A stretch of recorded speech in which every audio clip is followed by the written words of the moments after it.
Welcome to the Hard Questions, Real Answers podcast. Today, I am here with a special guest, author of Canoeing the Mountains, Tod Bolsinger. Tod, in your book, Canoeing the Mountains, you discuss adaptive leadership. What is that, and why is it so important?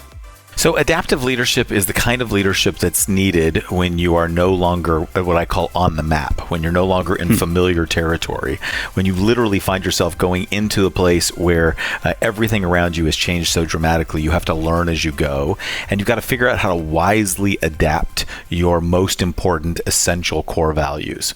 It's a way of leading without losing your soul, but it requires you to have the courage and the wisdom to figure out how to lead change well.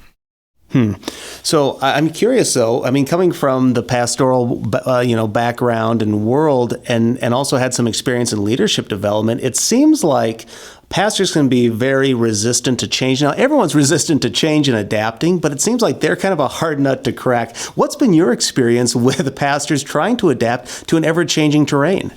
Well, I work at a seminary, and almost everybody who comes to seminary, somebody had said to them, "Hey, you're like the best Christian I know. You should go pro. You should go off to professional Christian school." And when we get there, we train them how to be prepared for ordination, and they leave with a master of divinity. They sound like they have superpowers. It's a superhero or something. So they go back, and they are then in their context, and many times they are the person who is the go-to authority on the Bible, on Christian history, on morals, on family issues, on counseling. But what most of us are never trained for is how to actually lead a community of people through a process of change. And so that change requires people to deal with loss and to make really hard decisions about like what we're going to have to leave behind in order to accomplish our mission. And since most of us as pastors weren't trained in that, and our people were not trained in that, it really becomes a difficult challenge to lead a group of people through a process that you haven't even gone through yourself. And so most of my work is around that. It's helping pastors and church leaders be formed to faithfully navigate change. Okay, so what about vision? I'm curious. Where does vision play into this adaptive leadership? Because you mentioned in your book that vision is important, but you have to still deal with the reality of the day. So how does vision fit into Christian leadership and this adaptive leadership?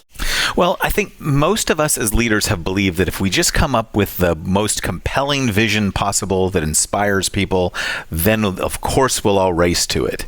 And the truth of the matter is, even in the scriptures, what Jesus did is he walked into a place and saw genuine need of people.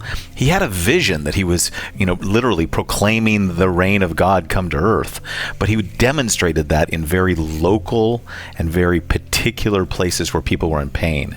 So I say leadership begins when you see a need, the pain point of the world, and you say, our job as the followers of God is to bring the grace and love of God to that pain point. Jesus called that loving our neighbors.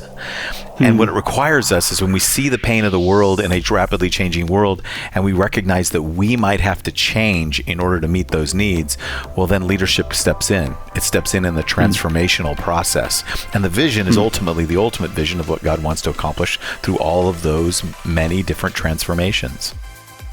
Yeah, it seems like it takes a pivoting from your eyes on the goal just to back down to the ground level to pause and see and to hear and to feel the people, the situation, and what's going on around. So it takes not just adaptive leadership, but I think it takes someone who's going to be aware. It's an awareness in their leadership to take the moments to pause, to slow down, to see, and to actually be the hands and feet of Christ, to love your neighbors. Great discussion.